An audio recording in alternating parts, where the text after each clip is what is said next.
Assalamualaikum warahmatullahi wabarakatuh. Selamat pagi rekan-rekan pemirsa. Ini saya dari satu unit RX.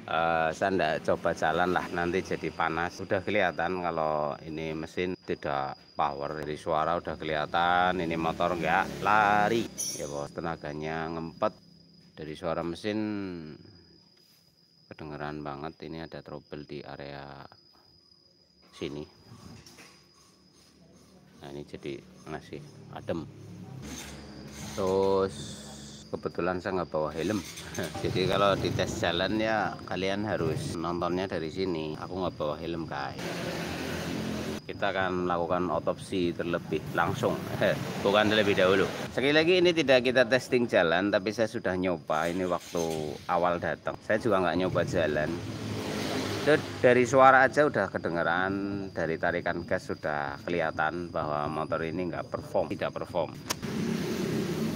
Pompa oli rembes, selang pembuangan karbu sering netes, selang pembuangan karbu sering netes. Oh ini selang pembuangan karbu ya. Ini selangnya itu suka netes, berarti karbunya banjir. Mur stopper plat ring yang ada di dalam mesin itu kan ini pernah bongkar gitu, terus dia lihat bautnya itu bukan mur, bautnya itu katanya bekas betel. Dibawa kenceng nikung agak oleng-oleng. Oke, nah jadi untuk bagian ini yaitu masalah dibawa kenceng nikung agak oleng. Faktornya adalah ban lebih dominan, untuk pelek juga mempengaruhi. Tapi pengaruh si pelek yang model seperti ini pada kemiringan, bobot meningkat, gravitasinya naik, hanya mempengaruhi sekitar 5 hingga 10%. Beda dengan pelek tipe Spock. Tipe Spock itu kan ringan sehingga gravitasinya akan berbeda. Ya, bobot mempengaruhi pada gravitasi. Karena ini pakai palang, tentunya bukan racing ya, bukan yang bahan renteng. Jadi ini bobot ngaruh 5 hingga 10% aja. Ban mencapai 90%. Pengaruh kepada kemungkinan untuk slip atau oleng sudah dijawab. Jadi silakan beli ban. Kemudian mesin dan bodi getar.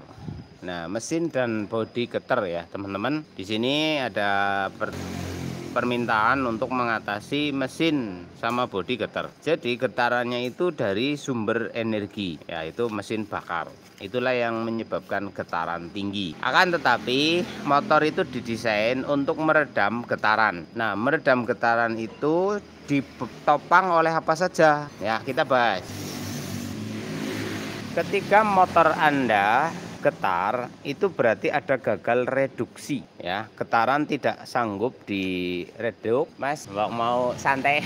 Nah, ini gagal menghalangi getaran mesinnya. Ada beberapa kemungkinan. Kemungkinan pertama adalah memang motor ini getarannya melebihi normal. Kalau mesinnya, engine-nya mengeluarkan getaran melebihi normal, berarti ada yang tidak normal. Bisa jadi kruk asnya ngegol. Kruk as ngegol itu akan membuat mesin sangat bergetar besar, sehingga media yang dirancang pabrik untuk mereduksi getaran itu tidak sanggup. Maka getaran tetap tertransfer ke bodi, kan gitu.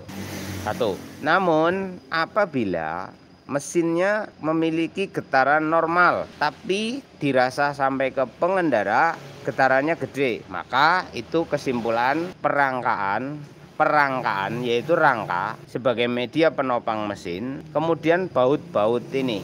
Nah, ini baut-baut ini sudah mengalami penggantian tapi ukurannya tidak sesuai ya. Baut mesin atau baut konektor ke frame itu tidak sesuai ya. Ukuran bautnya bisa kegedean atau kekecilan, bos. Jadi tidak presisi. Walhasil menyebabkan mesin tidak bisa direduksi di bagian konektor baut. Jadi jangan menyepelekan baut mesin, baut gantungan mesin ini ya bos, antara ini dengan yang ini. Jadi kalau ini terlalu kecil, mesinnya akan terasa oblak walaupun sudah sangat kencang. Kalau ini terlalu ngepres, terlalu sepan, itu akan membuat getaran mesin nyampe ke sini ya. Kenapa? Kalau terlalu sepan, getarannya sampai di sini. Ya, karena hakikatnya baut konektor mesin ini itu tidaklah benar-benar sepan, masih ada longgar-longgarnya, bos. Tujuannya berfungsi sebagai pereduksi getaran. Sekalipun kamu kenceng baut ini sekuat-kuatnya, kalau dia pakai baut original yang memiliki dimensi, punya celah kelonggaran sesuai standarnya, maka dia akan mampu membuat mesin ini jadi fleksibel tapi tidak terasa oblak. Ingat ya, fleksibel tapi tidak terasa oblak, jadi pas. Ya ginilah, bolongan yang terlalu seret kan pegel bos, ya kan. Kalian dijelasin teori rangka, teori baut susah, masalah pas dan tidak pas. Jadi kayak gini aja, kalau bolongannya terlalu sempit karena bautnya kegeden, otomatis pegel, ya kan. Tuh, itu aja pegel. Tapi kebalikannya, bolongannya terlalu lebar karena bautnya terlalu kecil. Oblak-oblak enggak? Oblak-oblak. Tapi nek pas ya, kalau pas jadi dibilang seret ya ora, dibilang lobok ya tidak. Jadi pas gitu loh. Kamu mau goyang kanan, goyang kiri enggak terlalu tersiksa. Iya kan? Nek pas, rasanya yo mantap itu loh. Masuknya pas, digoyang enak ya toh. Maju mundur oke, miring oke, nungging oke. Pokoknya kalau pas itu serba enak. Durasinya juga lumayan. Yang biasanya cuma 5 menit misalnya, karena bolongan pas jadi 10 menit. Nah itu. Tapi kalau bolongannya terlalu seret, biasa 5 menit, 2 menit KO. Gitu loh. Tapi kalau bolongannya terlalu lebar, biasanya 5 menit, ini 20 menit nggak kelar-kelar gitu loh. Paham ya? Kalau begitu paham ya? Mengerti ya? Jadi istilah pas itu penting ya, akan ada dampak dan efek. Ini tidak boleh baut yang seret, dalam arti masuk itu enggak seludup, itu masuknya harus ditutok-tutok, itu juga tidak boleh. Pentingnya mencari baut original. Oke, enggak, bautnya itu sudah sesuai dengan aslinya, tapi ini baut imitasi. Oke, jadi bautnya pas tapi imitasi, itu potensi bengkok, ngerti enggak? Jadi setik bautnya ini, nah di sini itu mengalami bengkok bos. Lah kan baru kok bengkok ya, karena dia bukan yang ori, bahannya tidak sekuat yang asli. Walhasil si baut dikencengi malah mengkelung bos. Bagaimana mungkin dikencengi kok mengkelung? Kan nahan beban. Nah ketika mengkelung melengkung, salah satu sudut lengkungnya itu terlalu menatap kepada engine block. Jadi misal ini kan lurus masuk, slup, enak, pas. Tapi karena ini imitasi, pas masuk lurus, begitu di dalam dia begini, pengkerut. Nah ya, ingat, ini namanya melengkung, mengkelung. Nah otomatis yang sebelah sini, ini terlalu nempel kepada engine block. Nah ketika mesin mengalami getaran, yang ketiga ini lurus, ini akan ada rongga untuk fleksibilitas sebagai pereduksi getaran. Lantaran dia ada bengkok sedikit kayak gini, akhirnya ini macet bos. Jadi tidak bisa ada space. Walhasil getaran mesin akan ditransfer langsung kepada rangka. Jadi kerasa men. Nah itu kemungkinannya ya. Oke, katakanlah mesin oke, bautnya oke, tapi kok getarannya makin kerasa, masih kerasa. Ada pereduksi lagi, di mana rangka akan mereduksi getaran mesin akan di save sama rangka, lalu rangka juga menahan getaran kepada pengendara, yaitu di handle. Nah, handle ini akan ditopang oleh komstir. Nah, ini di sini ada bal roller yang bersifat sebagai pemudah pengendara untuk mengendalikan motornya. Selain sebagai alat untuk membuat si pengendara bisa belok dengan ringan, home steer juga sebagai pereduksi getaran dari sok depan ya, dari rangka, dari getaran mesin. Kalau ini terlalu kencang, itu akan membuat getaran benar-benar sampai kepada tangan. Karena di sini tidak tereduksi maksimal dari mesin getar, itu namanya mesin bakar, direduksi oleh baut-baut, oleh rangka ya. Kemudian di sini direduksi lagi oleh komsetir, dari komsetir direduksi lagi oleh tumpuan setang ya. Pada motor Honda Win itu pakai karet untuk membuat getarannya nggak terlalu kuat sampai ke tangan. Kalau ini enggak, jadi konektor getar di sini aja. Komsetir berfungsi ganda dan kamu pegang handle, kerasa getar, maka ada kemungkinan ini terlalu kencang komsetirnya. Kita cek aja. Menurut Menurut kalian gimana? Ini kekencengan apa kekendoran, guys? Menurut kalian ini kekencengan apa kekendoran? Wis, aku tanya kalian. Aku uji perhatian kalian. Kalian belajar itu memperhatikan apa tidak sih? Jangan-jangan bubar nonton YouTube ditakoni entuk ilmu apa? Entuk ilmu apa? Nontoni Sibun channel. Entuk ilmu seret, Pak, karo ilmu kendor. 5 menit, 10 menit, Pak. Saya rasa saya ngonten sharing berbagi ini selama sekian menit. Kayaknya ilmu yang masuk itu ilmu seret, ilmu longgar, kayaknya itu tok loh, yang tertinggal loh. Dari mana?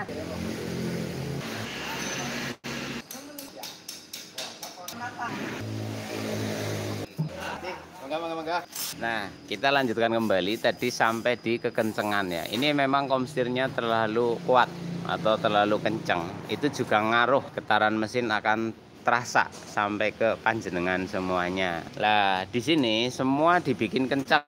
Komstir kencang, arem di sini kenceng banget. As roda belakang memang harus kenceng, tapi di sini tidak boleh kenceng pakai banget. Kalau kenceng pakai banget di sini itu akan pengaruh kepada shock breaker ya. Nanti ini si shock breaker jadi tidak fungsi maksimal karena di sini disebut sebagai arem lengan ayun. Ini harus bisa berayun sempurna ya. Kalau ini dibaut kok ini seret, itu salah. Maka bushing atau bus produksinya atau bus engine-nya ini tidak bekerja baik. Salah pasang bisa, salah baut bisa. Ini shock breaker-nya mau baru, mau pakai ohlin sekalipun ya, mau pakai ohlin jere shock breaker termahal itu ohlin jere. Saya tidak tahu. Itu tetap kasar, tetap kaku. Nah, motor yang kaku, getaran mesin sekecil apapun itu akan terasa kepada bokong. Karena ini adalah salah satu pereduksi getaran mesin juga.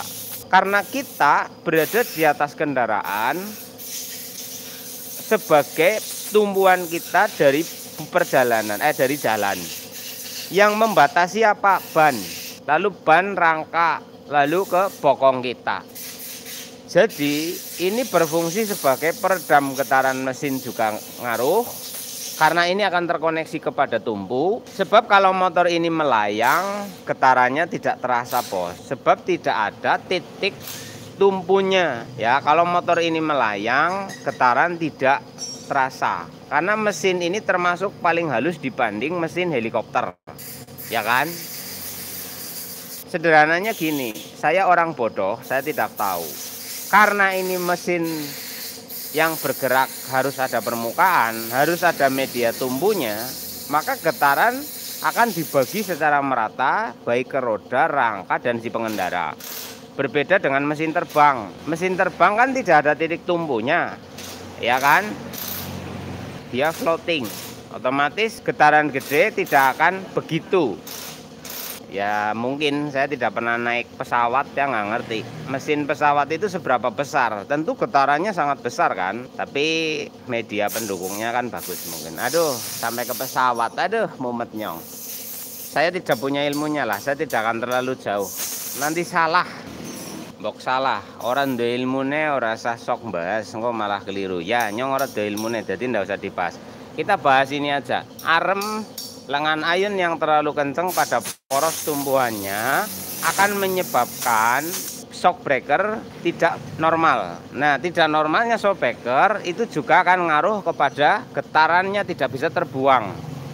Getarannya hanya akan diserap oleh jenengan. Sebagai pengendara akan menyerap getarannya. Tapi kalau shocknya empuk, itu akan terurai. Getarannya akan terurai karena ada fleksibilitas body frame yang terurai kepada media penopang lainnya. Nah, kita cek untuk arem.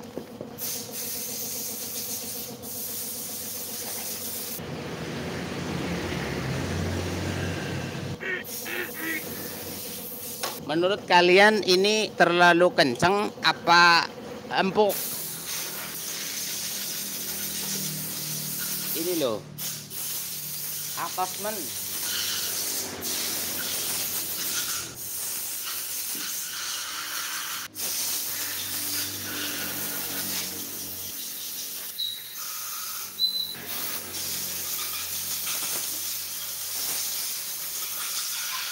Kita eksperimen, kita kendorin.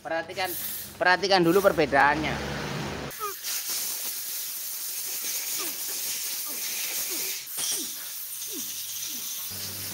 Jadi ditekan atas, begitu sudah di bawah, naiknya lambat bos, pelan. Itu jelas kaku.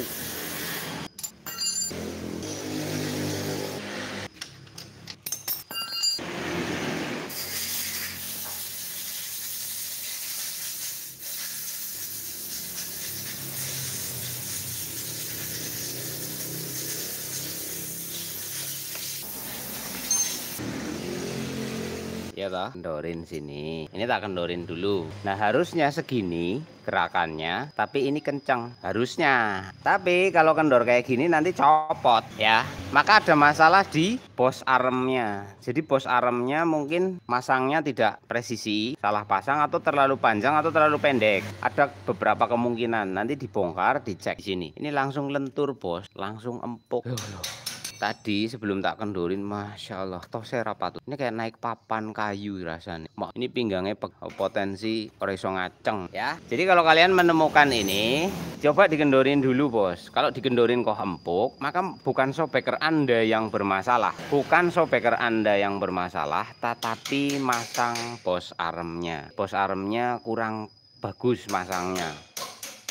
Ada yang kejepit atau bagaimana, ini dikontrol lagi. Jadi ini harus dibaut kenceng tapi ini gerak. Lah, cara gampangnya ya teman-teman, kalau kalian mau coba sendiri ngetes ya, ini dikendorin dulu, terus dituntut oh empuk. Lah, masalahnya apa? Berarti di sini. Lah, kemudian kalian bongkar yang ini dibongkar, dicek di sini ada ring kebanyakan bisa, atau sebelah sana kurang ring bisa. Terus plat cover bushingnya di sini ini kan udah nggak ada. Ini harusnya ada plat cover bos. Kalau varian lama ada, kalau mungkin varian baru nggak ada. Ya intinya jangan sampai si arm ini terhimpit di sini, tidak boleh kejempet bos. Yang ditekan baut itu adalah bushingnya, bukan armnya. Jadi kalau besi armnya ada yang natap, mepet, terus bekas goresan itu karena dijepit, nah itu dikasih ring, diganjel aja pakai ring. Intinya si arm tidak terhimpit. Yang dipres itu bushingnya. Jadi bushingnya bisa kependekan. Itu cukup diganjel pakai ring, bisa jadi beres ya. Tapi kalau udah diganjel ring, setiap dikencengi kok seret, kualitas bushingnya buruk. Karena kalau dipres dia melar sehingga menyempit ya. Tuh kayak gitu. Cukup ya di bagian ini, saya kencengi dulu, mbok nanti lupa. Ini kencengi saya. Nah ini kalau dikencengi kaku lagi dia, berarti ada masalah. Tapi kelihatan nih, dia bergerak, merapat. Berarti kurang ring. Swing arm itu kan kayak gini bos. Kalau bushingnya salah pasang, begitu dikencengi dia mingkup gini. Nah kalau udah mingkup itu udah nggak simetris. Jadi harus presisi, slup gitu loh ya. Kalau bushing ini terlalu ke sini, sementara sebelah sana nggak diganjel, otomatis setiap dikencengi si arm mengkelung. Nah kalau mengkok kayak gini, maka kesimetrisannya dengan poros tumbuh sudah tidak seimbang. Jadi setiap kali dikencengi kaku, ganjelen wae. Golek rotone ya, intinya golek ratane. Maksudnya kayak gini bos. Saya gambar di sini ya. Ini arm ya, batang arm gini ya, pakai kunci. Nah ini arm bos. Ya kayak gini ya. Anggaplah ini arm.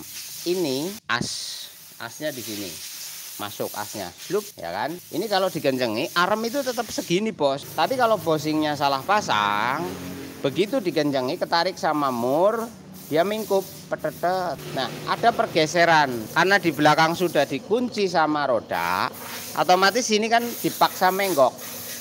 Nah kalau ini dipaksa bengkok, maka tumpuan bushing akan ikut miring. Bushing kan harusnya lurus.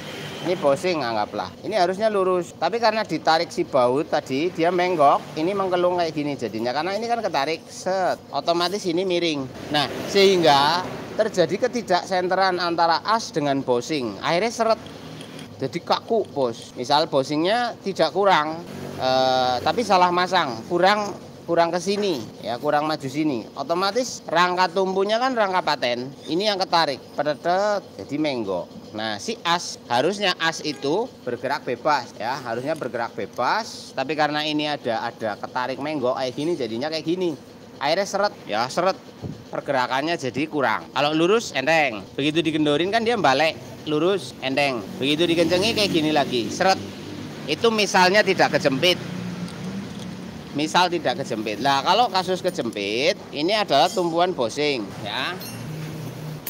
Tumpuan bosing. Nah, di sini rangka ya. Ini konektornya.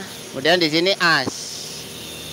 Nah, karena ini bosingnya terlalu ke sini, Bos. Misal ini saya gambarkan agak gede. Akhirnya si frame nemplek ke sini. Nah, frame nemplek ke bagian armnya. Jadi ini gerakannya akan seret karena besi ketemu besi, gesek, jadi berat. Maka caranya ini diganjel. Di sini dikasih ring, sloop. Intinya biar masuknya presisi aja. Jangan sampai ada celah kelebaran, harus pas. Kalau kurang pas ganjel pakai ring. Kalau misalnya kalau kayak gitu bosingnya aja diganti, ya ganti. Nanti masangnya diukur.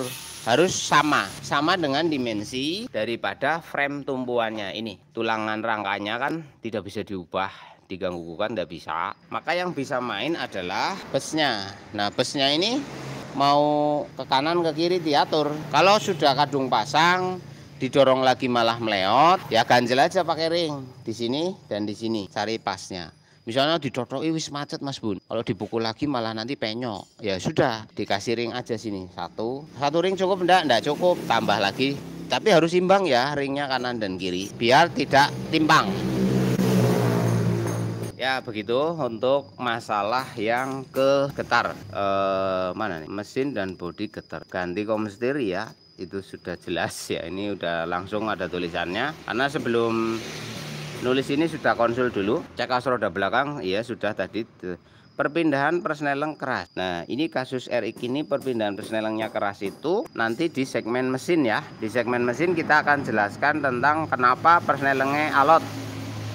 Nanti percuma juga diteorikan kalau nggak lihat barangnya. Per kopling ganti ori, yes. Ini koplingnya keras, koplingnya atos karena pakai kopir imitasi. Busi ganti sesuai rekomendasi. Oke, kita punya busi yang tahan bas. Sekat saringan knalpot dicopot biar los. Ya, ini mampet suara knalpotnya. Sambungan knalpot bocor ya, itu karena kurang kenceng. Nah, ini dratnya masih nyisa banyak, tapi ini udah seret.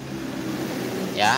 Ini udah seret. Kenapa? Ini dratnya salah. Jadi ini drat miring, Bos. Sebelah dalam sini sudah ngedrat banyak, di sini masih open. Ini salah masang, tapi dipaksa. Akhirnya dratnya dol. Ini dipaksa lagi nggak bisa. Ini harus dicopot, nanti dilurusin lagi. Karena ini masangnya posisi kencang. Gara-garanya masang posisi kencang, akhirnya ini tidak bisa fleksibel ngikuti alur dratnya. Ini bisa dibeneri, bisa insya Allah. Kalau dratnya belum parah. Ini udah kelihatan ada salah drat. Jadi drat sini lebar dan sana menciut, berarti miring, dipaksa pasang. Yo ora iso kenceng. Sehingga si bus atau perpak knalpot sambungnya tidak menghimpit menutupi celah. Karena ini kurang mundur jauh. Ya, ini kurang krek gitu loh, Bos. Kurang ngedrat. Tapi wis pol gara-garane dratnya rusak. Salah masang. Berarti kesalahan teknis. Ya, itu sudah digambarkan, makanya jadi bocor gampang kalau ngasih ilmu. Lo tinggal diganti perpak. Iya, tapi kan masalahnya apa? Masalahnya kalau dratnya nggak bener ya jadinya kayak gitu. Jadi dicek dulu ya, hati-hati masang perpak. Teori mah gampang, ganti perpak beres. Iya, gantinya isora. Oke, knalpot dibikin kemerincing. Knalpot dibikin kemerincing. Ini di segmen akhir pada plotnya. Pada notesnya. Knalpot kemerincing. Belikan lonceng. Iya, beli lonceng kambing atau lonceng sapi, taruh di knalpot, nanti jadi kemerincing. Banget ya penonton yang mau. Iya, wong pengen kemerincing kasih kerincingan. Iya, sapi pokoknya. Aduh, kalian itu kayak tegang banget hari ini ya, Bos. Santai, Bos, santai. Nah, teori-teorinya sudah, sambil praktek apa yang ada. Sekarang ke segmen mesin.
banyak kasus motor Eric King itu sulit pindah gigi. Apalagi kalau mesinnya sedang berputar. Dalam arti mesin sedang berbunyi. Tapi persnelingnya antara 1, 2, dan netralnya itu ada aja yang sulit. Berbeda-beda karakternya masalah ini pada setiap unit. Jadi ada yang satunya yang susah, ada yang gigi 2-nya yang susah, ada yang netralinnya susah tuh.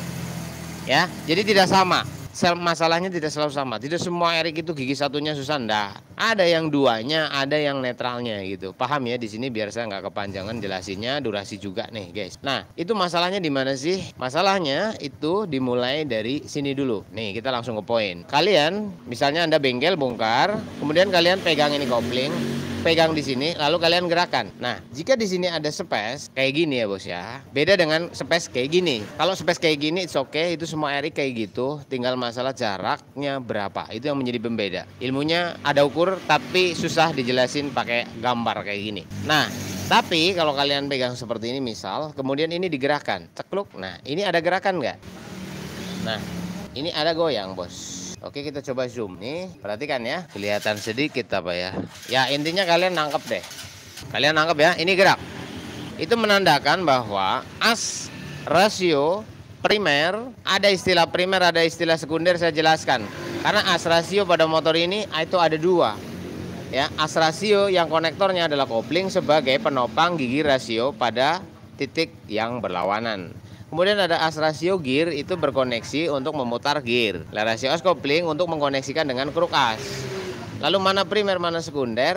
Ya sebenarnya semuanya primer, tetapi akan sering disebut sebagai primer pada ini atau yang di depan, atau pada urutan kedua pada hukum konektor pada setiap engine, maka disebut sebagai primer. Seperti ini dengan ini, mana gigi primernya? Ini gigi sekundernya. Mana as primernya? As yang terkoneksi ke sini. Mana sekundernya? Ini disebut as primer, ini as sekunder. Dan jadi masalahnya di sini bos. Kenapa kalau ini goyang kok jadi persnelingnya kadang susah? Karena ini terkoneksi dengan as rasio gear. Nah, kalau as rasio gearnya ini tidak diem itu akan mengganggu gerakan daripada si garpu. Garpu keterganggu gerakannya itu akan ada istilah nyangkut, susah dipindahkan. Tapi kadang-kadang. Nah, terlebih kalau mesinnya lagi muter. Kalau mesinnya diem, enak aja, klik gitu kan. Enak aja, klik langsung netral. Tapi kalau bunyi susah kali netral. Nah, masalahnya Pak, ini goyang bos. Nah, ini goyang pertanda laharnya tidak normal. Karena ini adalah konektor pada gigi primer dan dia sebagai penghubung pertama kali dari energi mesin yang berputar, dan dia mewakili sebagai poros tumbuh pada gigi-gigi rasio konektor, yang dimana di sana di dalamnya digerakkan oleh garpu atau tuas pemindah gigi rasio. Karena ininya gerak-gerak, otomatis gigi tumpu rasionya juga ikut bergerak. Nah, si garpu akan mengalami sedikit hambatan ketika rasio gearnya sedang berputar tetapi tidak center. Ini akan bergerak seperti ini bos, karena ini menciptakan gaya dorong. Jika ini diam, gaya dorong akan menjadi gaya putar. Tapi kalau ini tidak diam, akan terjadi dorongan tertentu sehingga mempengaruhi pada rasio gear yang akan mengalami space. Sedangkan garpu memiliki titik ungkit yang bersifat horizontal, center. Sekalipun asnya berputar, jika center maka gear rasio yang berada di atasnya sebagai tumpuan ini bisa bergerak dengan bebas. Ya, karena ini bolong seperti ini bos, presisi, tapi ada spesi, ya ada space. Ini berputar kencang, ini juga ikut berputar. Tapi ada gigi bebas, yaitu gigi pemindah persneling atau pemindah rasio konektor. Nah, ini akan bergerak ketika Anda menginjak pedal persneling, ini akan bergerak set. Kalau ini ada oblak seperti ini, kemudian ini sedang berputar, maka ada kalanya titik ini akan ngelok, ngunci bos. Jadi susah dipindahin. Tek. Agak dihentak krak. Tapi kenapa kalau berhenti kok jadi enteng? Karena apa? Benda ini tidak mobat-mabit. As rasionya diem karena tidak ada tekanan gaya dorong, sehingga asnya diem. Sekalipun ada gerak, ketika kamu mencoba memindah, dia gerak satu kali. Dek, sudah. Nanti yang bergerak adalah rasio gearnya saja, sehingga terjadi pemindahan dengan sangat mudah. Tapi ketika dia berputar butuh berulang-ulang. Tek, nggak nyampe tuh. Nanti kadang suka ngagetin, ngelos sendiri. Klok. Bisa dimengerti di sini? Jika ini dipahami dan dimengerti, saya cukupkan dan saya lanjutkan ke step berikutnya. Karena kasus persnel yang susah pindah itu kompleks, tidak hanya satu. Ini adalah salah satu dari sekian masalah yang bisa disebabkan atau menciptakan susahnya pindah gigi. Ini adalah salah satunya. Karena dia berada di dalam sana, rasio gearnya. Nah, kalau ini goyang, solusinya apa? Ganti laker. Ya, belah mesinnya, ganti lakernya. Ya, lahar apa? Lahar asnya, yang terutama yang sebelah sana. Itu lahar bambu. Nah, lahar bambunya suka rusak. Oke, karena as ini bertumbuh pada laker. Nah, jika lakernya bermasalah, ini jadi goyang. Ini goyang parah. Ini masuk kategori parah. Tetapi kamu jangan salah. Kalau yang goyang cuma ini, hose couplingnya aja, ini namanya housing coupling. Sedangkan ini tak penutup pilar atau tak pernya, dan di sini adalah as pilarnya.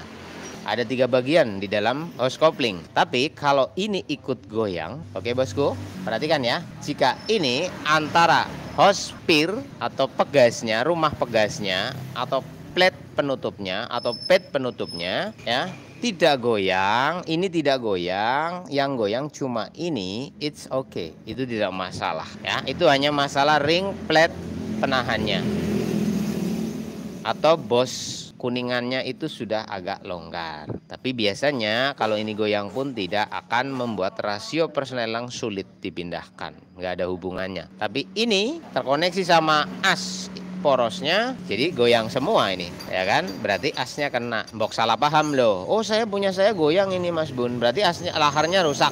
Belum tentu. Kalau ini tidak goyang, ingat benda ini sini, di sini sabuletan ini sama kampas-kampasnya kok tidak ikut goyang, sedangkan yang goyang hanya ini, maka laharmu dinyatakan aman. Jika digerakkan kayak gini, ini diem, yang gerak cuma ini, maka laharnya aman. Masalahnya di mana? Bos kuningannya pada hose couplingnya longgar. Oke. Nah, di sini ada bolong-bolong. Oke, perhatikan di sini ya teman-teman. Di sini ada bolong-bolong. Ini ada pertanyaan juga masuk, langsung saya jawab di sini. Kalau rumah kampas kopling ini dibolong-bolong, ada efisiennya nggak? Maksudnya ada sesuatu yang bisa diperkecil, diperhemat, lebih menguntungkan atau bagaimana? Tidak. Kalau versinya saya menyampaikan di sini, ini kerugian, ya. Melobangi pada bagian ini, maka jadi kerugian. Ada keuntungannya, tapi tidak sebanding dengan kerugiannya. Keuntungannya apa? Jika diberi lubang yang seperti ini, keuntungannya adalah daya cengkram kampas koplingnya tinggi, konstannya, ya, kontannya itu lebih baik daripada yang tidak dilobangi. Ini kita ngomong keuntungannya. Jadi kalau kamu di sini banyak lubang, si kampas kopling itu daya cengkramnya lebih cepat, waktu timingnya ketika kamu lepas kopling ini lebih gigit. Jadi durasi cengkramannya itu lebih cepat. Ingat ya, durasi cengkramannya lebih cepat. Maksudnya begini, ada kopling ditekan, lepas itu butuh waktu yang lebih banyak, Nah, dengan dilobangi di sini itu akan menyingkat durasinya, lebih tinggi dari standarnya. Ingat, misalkan saja daya cengkram setelah terjadi penekanan pada pegas, gaya dorong per ini memiliki waktu untuk membuat si plate dan si kain close-nya ini akan menghimpit kuat, ya. Delay, koplingnya ngeleler, gampangnya bahasa mekanik. Tapi kalau ngomong ngeleler, ekstrim, kondisi ekstrim, jadi ada delaynya. Nah, sedang dengan cara dilobangi seperti ini, itu akan mempersingkat durasinya. Jadi lepas kopling langsung cerut gitu. Bisa gambarannya kayak gitu ya. Itu keuntungannya, bos. Tapi kerugiannya ada dong. Iya, setiap keuntungan pasti ada kerugian. Kerugiannya adalah si kampas kopling akan lebih mudah terkikis. Kampas kopling akan lebih cepat terbakar. Karena ini adalah gesekan. Suhu panasnya akan lebih cepat diraih dibanding dengan yang tidak dilobangi, ya. Ingat, ini bukan di luar ruangan. Benda ini berada di dalam ruangan yang tertutup. Nah, sirkulasi seperti ini tidak berpengaruh pada tingkat percepatan pendinginan suhu. Karena udara di dalam mesin itu panas juga, bos. Kecuali ini di luar ruangan. Jika ini berada di luar ruangan, lubang ini sangat membantu pada percepatan pendinginan suhu si rumah kopling. Karena ini ada suhunya, panas. Tapi masalahnya ini berada di dalam ruangan, jadi ngaruh nggak? Tidak begitu berpengaruh pada tingkat pendinginannya. Namun secara fisika sederhana, semakin sedikit logam yang berada di sana, maka semakin sedikit pula hawa panasnya disimpan oleh benda logam ini. Jadi kan ini menyimpan panas. Kalau benda ini diperkecil, dipersedikit, maka penyimpanannya pun jadi sedikit. Ini teori konyol, tetapi bisa dipertimbangkan. Panas karena ada logam yang menyimpan panasnya. Kalau logamnya nggak ada, berarti nggak ada panas yang tersimpan dong. Nah, ini ilmu konyol gitu. Tapi iya juga, secara teoritis bahasa warung kopinya masuk akal. Panas karena ada benda penyimpan panasnya. Kalau nggak ada benda penyimpan panasnya, berarti akan lebih dingin dong. Nah, orang Indonesia, I love you Indonesia, itu punya kreativitas tinggi. Oh, berarti ini kalau logamnya banyak, panasnya jadi makin banyak. Ini seperti power bank suhu. Maka dikurangilah medianya, jadi nanti panasnya nggak kesimpan. Salah besar. Karena apa? Semakin banyak logam pengurai, maka si panas akan disebar lebih banyak ke titik tertentu dan berpotensi akan lebih cepat untuk mengurainya atau melepaskan panasnya. Jika benda ini semakin sedikit, penghantar panas, kini bisa disebut sebagai penghantar panas juga. Maka panas yang harusnya ditampung oleh salah satu benda ini akan diurai ke sekian banyak log. Itu kayak gitu bos. Ini aluminium block cor. Jadi kalau misal ini kan konektor besi ketemu besi berputar ya, hanya dilapisi oli. Panas dong, panas. Lalu panas ini akan ditransfer kepada logam-logam ini juga. Ini dari sisi lain dari alat kopling. Jadi multifungsi ya bos. Jadi ada banyak guna. Jadi kalau dilobangi kayak gini, keuntungannya ya itu tadi. Daya cengkeram kampasnya lebih tinggi, tapi kerugiannya adalah si kampas akan lebih cepat rusak. Kenapa? Saya jelasin. Jadi ini adalah tipe kampas kopling basah. Ingat, ini kopling basah ya bos, bukan kopling kering. Jadi dia butuh sejumlah oli yang tersalurkan secara kontinu untuk menciptakan atau memaksimalkan kinerja daripada kampas kopling basah. Nah, sirip-sirip yang ini berfungsi untuk menahan si oli dan juga sebagai batas penahan daripada plat kopling atau kain close-nya agar tidak ikut berputar. Jadi sekali lagi ini kompleks. Kampas kopling, rumah kopling itu memiliki nilai dinamika kerja yang luar biasa. Selain ini sebagai penahan oli dan juga sebagai penahan sirip kopling, ya kan? Dia juga sebagai pengurai panas. Kan begitu. Lah, kalau ini kita kasih lubang, otomatis oli yang harusnya tertahan di sini akan cepat sekali untuk keluar. Maka bisa diartikan jumlah oli yang sudah diatur sedemikian rupa oleh pabrikan dengan sirip yang semi rapat ini akan ada lebih cepat keluar karena ada lubang tambahan. Jadi ada percepatan larinya si oli kan. Yes, secara otomatis jumlah oli yang diperhitungkan oleh insinyur Jepang punya, ini nanti oli tertahan di sini akan menjadi pembasah atau pelumas si kampas dalam tempo, durasi dan kecepatan yang sudah diperhitungkan. Jika ini dilubangi sementara suplai olinya ke dalam internal koplingnya tidak ditambah, maka akan terjadi minus ya. Keluarnya cepat, masuknya masih sama. Seperti kamu mencret ya. Keluarnya gampang, tapi kamu makannya nggak enak. Perut lu sakit. Yes. Perutnya sakit itu karena mencret Mas Bun. Iya. Tapi ketika lu mencret, lu nggak enak makan. Sementara buangnya banyak. Ya, buangnya cepat, buangnya 2 jam sekali, tapi ngisinya itu tetap 3 kali sehari. Ada masalah? Yes. Ususmu kosong, asam lambung potensi menyerang, menyebabkan infeksi, adanya luka. Iya toh? Nah, ini sama bos. Sekali lagi, oli di dalam masuk melalui gaya putar mesin. Oli masuk lalu membasahi si kampas-kampas kopling. Karena benda ini berputar dan oli itu melintas melalui sirip-sirip kopling. Karena kampas kopling itu dibikin putus-putus sebagai alur oli. Oli itu bertugas mendinginkan dan juga melapisi gaya geseknya. Semakin banyak olinya, daya cengkeramnya makin bagus. Ini kopling basah. Oke? Nah, kemudian di sini ditambah lubang sementara suplainya sama. Minus nggak? Di sini harusnya kamu paham dengan penjelasan ini. Saya yakin kalian cukup cerdas untuk menangkap bahasa saya. Ya, secara otomatis di sini akan terjadi sering ada momen yang kekurangan oli sehingga suhu panasnya meningkat. Karena oli berfungsi sebagai pendingin juga, bos. Suhu panas meningkat, efek dari oli yang harusnya mendinginkan dan bertahan di balik mangkok-mangkok ini, tapi dia kecabut. Lalu keuntungannya hanya membuat si kampas cakram yang melekat dengan kuat, lebih cepat, duration. Tapi kerugiannya yaitu semua ada resiko, semua ada konsekuensi. Iki ringnya luput. Ini ringnya enggak seperti ini ya, bos. Ada bosingnya, tapi ini kok ringnya ring koyo ngene ya. Wis sak sae, ra apa-apa. Ini nanti diganti. Ini ring-ring plat yang dimaksud tidak ori itu ini mungkin. Iki bosingnya pakai plat pecah ya. Harusnya pakai plastik di sini, jangan pakai logam. Karena ini media plastik. Nanti kita carikan yang ori atau mungkin ownernya sudah punya, nanti tinggal pasang. Jadi di sini plastik, ring tipis. Ini kejanggalan.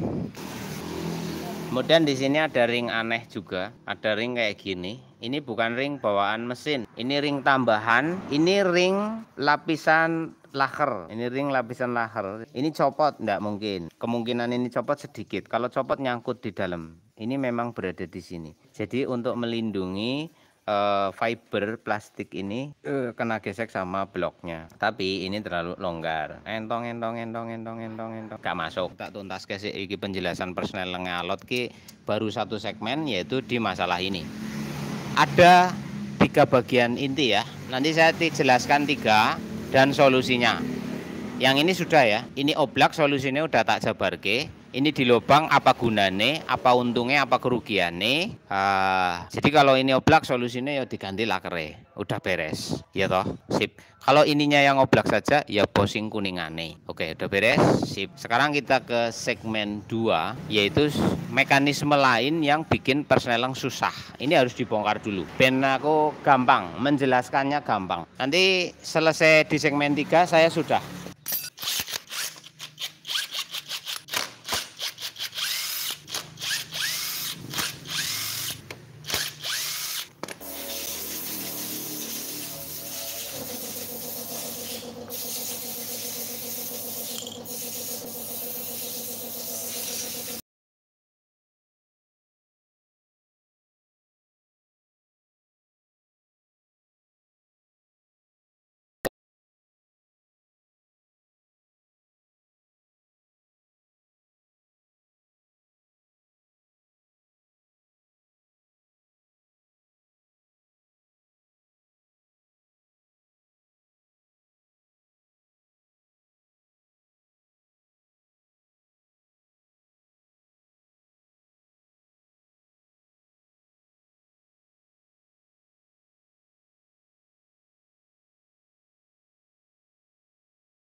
bos. Tak putar-putar masih keras. Nah, baru tek. Jadi butuh berapa kali putar. Ini berpengaruh, kadang-kadang ini berarti masuk satu nih kodong-kodong angel. Nanti dari satu itu ke netral, kadang kebablas-bablas loro terus. Dari ini. Jadi satu nih rodo alot. Coba kita dua. Nah, dari dua kita ke netral. Nah, kira rodo alot. Karena ini masih tidak center, karena ini masih goyang. Jadi ini masih susah untuk nggambarin tingkat kesulitannya. Tapi anggaplah ini sudah tidak goyang ya. Kita berandai-andai ini sudah tidak goyang.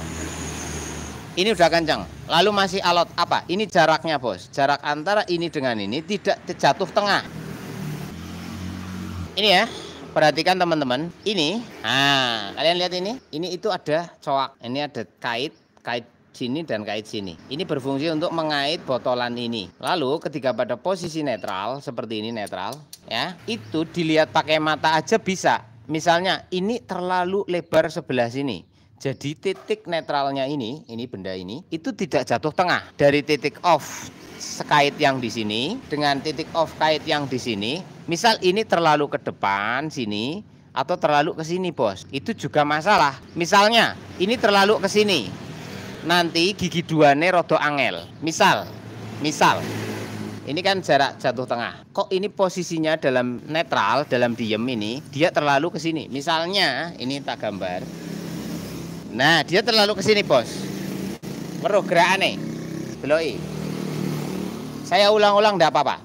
Kamu nonton saya harus mudeng. Ora mubah golek buangi kuota. Sik, deloki ya. Misal, perhatikan. Di sini tidak jatuh tengah. Contohnya, pada waktu off, posisi enggak disentuh apapun, dia segini, bos. Ya, dia segini. Jelas ini tergambar. Di sini ke sini lebih pendek, di sini ke sini lebih lebar. Ini nanti ke gigi satunya enak, tapi ke gigi duanya susah, ya toh. Jadi ke satunya enak, keduanya susah. Lah, misal kebalikannya. Ini pada posisi diem, dia terlalu segini, bos. Ya, jelas di sini lebih sempit, di sini lebih luas. Ini nanti ketika kalian ke gigi satu susah, bos. Kayak diceklek-ceklek orang nyantel-nyantel. Tapi masuk dua ceklok langsung gampang. Lah ini nanti ke dari 2, 3, 4, 5 enak. Tapi baliknya susah. Misalnya dari 5, 4, 3, 2-nya itu jeru. Nah, ini hanya masalah setting. Gampang ya. Bagi nyong. Tapi bagi kalian yombo. Oke, sekarang solusinya piye, Mas Bun? Kalau misalnya ini saya bongkar kok ternyata dia terlalu ke kiri pada layar, ke kanan pada layar. Kamu nyetingnya di sini, bos. Ini ada baut yang dikunci. Nah, ini saya zoom. Nah, ini adalah baut setting tuas persneleng untuk menciptakan keseimbangannya. Nah, ini ada obeng pecah. Ada celah seperti ini untuk naruh obeng. Cara memperbaikinya adalah teman-teman membuka plat yang ini. Plat yang ini dibuka. Ini kan penguncinya, hati-hati ya, ini suka patah loh, soalnya ini baja. Setelah dibuka sempurna, ini ada ukuran baut ya, ada mur. Nah, ini dikendorkan ya. Setelah dikendorkan, kamu setting ini, bos. Ini setting, diputer-puter ya, dicari. Paham? Ini setelan kopling, sama kayak motor bebek. Cuma bedanya ini memindah posisi. Jadi ketika kamu ngendorin murnya, ini bisa diputar. Lah, ketika ini diputar-putar, kamu perhatikan di sini. Dia akan gerak, bos. Karena ini terkoneksi. Dia akan jadi naik, dia akan jadi turun. Lah, tinggal diatur saja. Cari paling tengah. Kalau perlu kamu pakai penggaris agar ketemu nilai bagi yang sempurna. Tapi kok koyone ribet men ya. Pakai mata kira-kira ki koyone kok ora tiba tengah. Wis ngono ki lek beres. Yo, kira-kira aja. Set. Nah, setelah ketemu pas menurut kamu atau kamu nggak yakin, silahkan pakai penggaris. Ini dibagi 50-50 garis di sini. Kasih tanda pada platnya. Nanti kamu posisikan dia berada titik tengahnya. Setelah ini pas, biar ndak geser-geser, kasih tanda ya tadi, cret. Kamu kencengi. Jangan sampai baut yang ini ikut berputar. Jadi ngencengi murnya aja. Kenceng seukuran mur. Set. Setelah kenceng, pastikan plat ini bisa dikunci. Ya, plat pengunci murnya. Tujuannya ben ndak kendor sendiri, bos. Sudah, ini yang kedua. Hanya karena masalah jarak ini tidak sempurna. Nanti ada satunya susah, ada duanya susah. Tapi kalau ini ndak sempurna, itu nanti nyambung ke 2, 3, 4, 5. Masuknya enak, keluarnya nggak enak. Oke, penontonku sampai wis mudeng. Kalian bisa zoom sendiri ya, bos. Zoom sendiri di layar. Dicubit layarnya itu ngezoom ya. Misalnya kamu mau fokus di sini, silahkan di zoom, layarmu dicubit, cepret. Nah, kalau HP-mu sudah mendukung fitur zoom, nggak semua HP. Ya, kalau mau fokus di sini boleh zoom di sini. Ya, nggak jadi nyong ora bolak-balik ngemeki layar, Bos. Karena kabeh-kabeh ono sing bertanya ini, ada yang fokus di sini ya kan. Jadi kalian zoom sendiri. Sudah dimengerti ya di bagian ini, di segmen ini. Cukup. Itu aja sih masalahnya. Jadi susah, jadi sulitnya itu. Terus apa? Kalau panas susah, tapi kalau dingin enak. Ada yang begitu. Ya, ada yang begitu. Masalahnya di sini, Bos. Ini pertanyaanmu tak jawab dulu ya. Mas Bun, motor saya RX. Kalau kondisi dingin enak aja, tapi kalau mesin panas itu jadi angel. Masalahnya di mana? Di botolan ini, Bos. Ya, itu harus dibongkar. Kalau mau sembuh, bongkaran. Lalu kamu cek di botol ini. Nah, botol ini bisa gerak kayak gini ndak? Ini gerak, tak tarik depan belakang, Bos. Ya, ini. Tapi kalau kamu ini gerakannya koyo rodo berat, ini harus blong, Bos. Blong enting, tapi rentu oblak. Blong enting tapi rentu oblak. Ya, blong. Kalau ini blong, ya, blongnya itu ada ukuran. Ini ya, zoom sendiri. Untuk Mas penanya, ini blong, tapi blongnya yo rentu ubla-ubla. Enteng ada ukurannya. Tapi aku lihat gambar ukurannya piro angel. Intinya iki enteng, Bos. Ya, ini enteng. Namun, apabila ini dirasa kok koyone terlalu sepan. Ini terlalu sepan. Yakin kalau suhunya meningkat, ini jadi seret. Botolnya seret, Bos. Karena apa? Melar. Jadi seret. Makanya kalau panas mesti melar. Logam kena panas memuai. Sederhana aja. Lah ketika memuai ini seret sampean abot mindai. Kenapa? Ini puter-puter, Bos. Si ngongklek iki persnelengu. Nah, muter toh? Nah. Paham? Iki kudu super enteng tapi ra entuk oblak. Makanya nek adem penak ya, nek panas kok seret gitu. Iya, nek adem penak, nek panas seret. Mungkin salah masuk. Ya, mlebune mburi, panas seret. Sudah. Ya, ini ya. Jadi ada